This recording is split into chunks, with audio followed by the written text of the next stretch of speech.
Hey viewers, welcome back to the channel. Today's video, continuing the Strike Force Agastus box. This is the new multi-part Primaris Lieutenant with all the weapon options, or at least a lot of the weapon options. So I want to go over some of the magnetization I did with him to make sure you can take advantage of all those options. So here he is to start. He came with two options for the tabard, right? A cloth or these kind of leather. And since I was doing Ultramarines, this definitely had a more Roman vibe to it, right? So I went with this. But the other one I kept, and I can use it to kit bash, another Primaris body, right? And do another lieutenant for, either have a second lieutenant for this army or a different chapter or whatever, right? So more parts are always nice for kit bashing. I tried to replicate the box art, so with all the heraldry and decals and whatnot, I tried to do that. But overall, a fun model to paint for sure, right?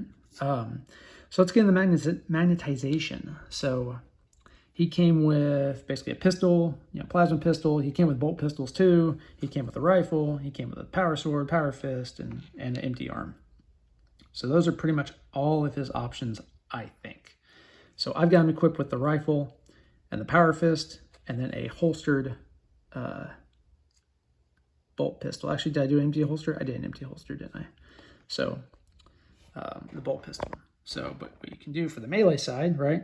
His right arm is the melee side, so we've got the power arm or power fist there. You can pull that off, and we can put a power sword on.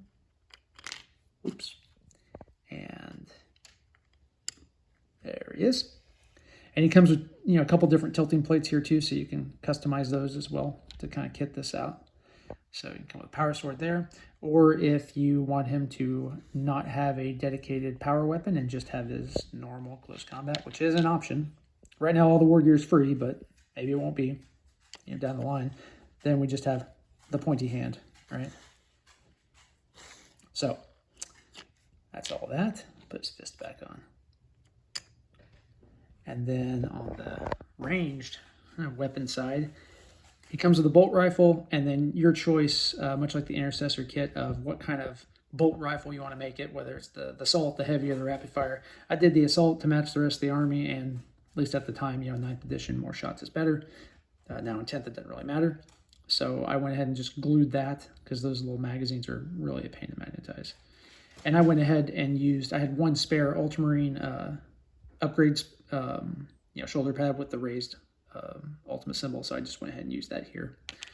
And then the kit comes with an option for a plasma pistol, so put that on there. So you can have a plasma pistol instead if you want. And then if you really wanted to model the bolt pistol, you could. He came with it, but to me, you're either going to have, if you're going to have a bolt pistol, then, or a heavy bolt pistol, you're also going to have a bolt rifle, because I think there's no penalty for not taking that, right? So you're always going to have either a rifle, or you're going to swap it out for the plasma pistol for some reason. So that's how I chose to model it, and not worry about having a model for the bolt pistol, and just kind of assume it's in the holster, right? But you can do what you want. So that's about it. That is that's the lieutenant. For the base, he is... What is he standing on? Is that just a pile of shell? I can't remember if that's a pile of shells or if that is like a Chaos Marine. I think that is a Chaos. Yeah, that's a Chaos Space Marine that he's standing on. I painted him up as a Black Legion. But that one was really hard, I think, for me to kind of pick out and see the details, what's going on. So if you're curious as to what is that actually on the ground, I believe that is a Chaos Space Marine. So I think that's all I got for you. Hope you all enjoyed this video. As always, thanks for watching, and we'll see you in the next one.